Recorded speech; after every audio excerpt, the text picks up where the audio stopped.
Half a month ago, Mr. Raymond, a renowned collector in the city and the employer of our clients, began to exhibit symptoms of mental confusion and other abnormal behavior. He locked himself in one of his collection rooms. After multiple diagnoses, the possibility of mental illness has been ruled out. The southeastern suburbs of Lincoln City are built near the sea and mountains. Many luxurious villas and holiday resorts can be found here. Its prosperity rivals that of the city center. Yet, the renowned art collector, Mr. Raymond, chose to settle down in... This path seems to never end. The steep winding road through the mountains near the western suburbs is lined with trees that could cover the sky. It's like you're in the wilderness. There's nothing to see, and you can't really go anywhere. If your car breaks down here, you'd be in a bind. Making a sharp turn, I notice a familiar car parked on the shoulder of the road. A tall figure stands beside it. As I drive past him, he turns around, and we lock eyes. I'm startled by who it is. Zane? I slam on the brakes and come to a stop. Then, I remove my helmet. You have that look on your face. What is it? He walks to his car and opens the hood. White smoke billows out. I was thinking that maybe I should have been a fortune teller instead of a hunter. You should leave it be, just to be safe. The car system has already called for roadside assistance. Unable to do anything else, Zane closes the hood, dusts off his hands, and then glances at the motorcycle behind me. Are you already tackling a difficult mission when not even 2 days have passed? It's not that bad. I'm just here to see if the client's home has any wanderers. Raymond? You know him? We're not going to the same place, are we? Someone invited me. So, what are you going to do? You don't often see Zane stuck between a rock and hard place. Stifling a laugh, I clear my throat and get on my motorcycle. I pat the back seat.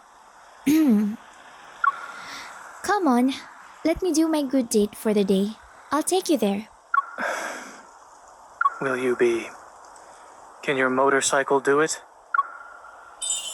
Are you doubting my driving skills or this vehicle's capabilities? Both.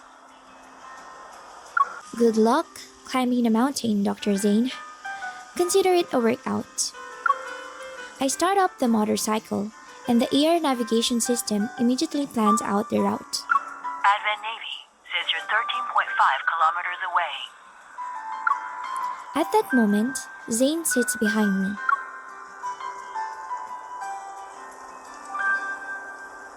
I need to return to the hospital later. Let's not waste any more time.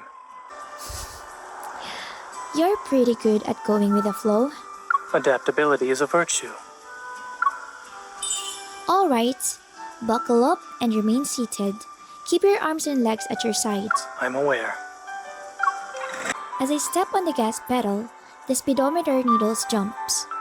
Caught off guard, Zane jerks back. I quickly hit the brakes, but he ends up slamming into my back.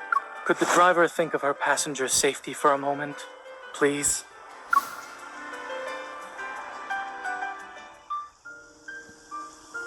We arrive at Raymond's mansion, and the ornate iron gate slowly opens.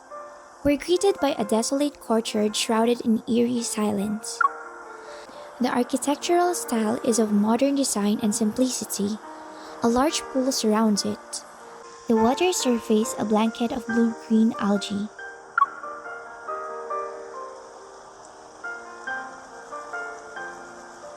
Zane, are you a close friend of the owner? He's a former patient of mine who has a serious congenital heart disease. What kind of person is he? Is he friendly?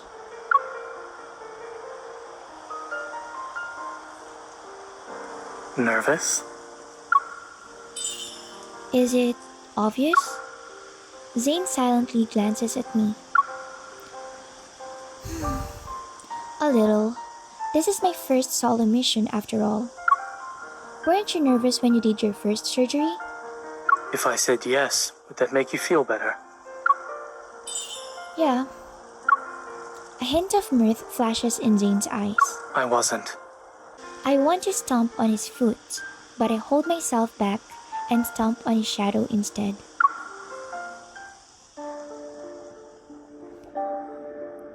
Entering the mansion, my surroundings seem to blur. What captures my attention is the fish tank in the center of the hall. There's no water in it. An odd skeleton sits in the center of the tank, and under the light, it appears dull and pale. Fin-like bones protrude from its pelvis. The skeleton lacks legs, its spine extending like a long string. Its pose is ominously beautiful, resembling a girl sitting cross-legged. This... It's just art. Don't overthink it, Miss Hunter.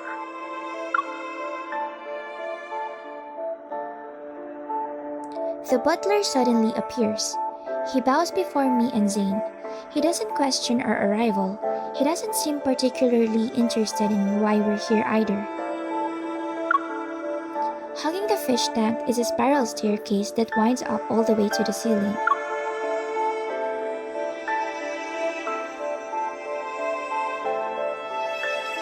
Is he still in his collection room? Everyone knows who he's referring to. Raymond. Yes, on the 3rd floor. Dr. Zane, you've been here before, so please make yourself at home. Zane nods. Then the butler turns to me. Regarding the Wanderer inspection, Miss Hunter, do you need me to accompany you? No, it's okay. I'd like to look around first.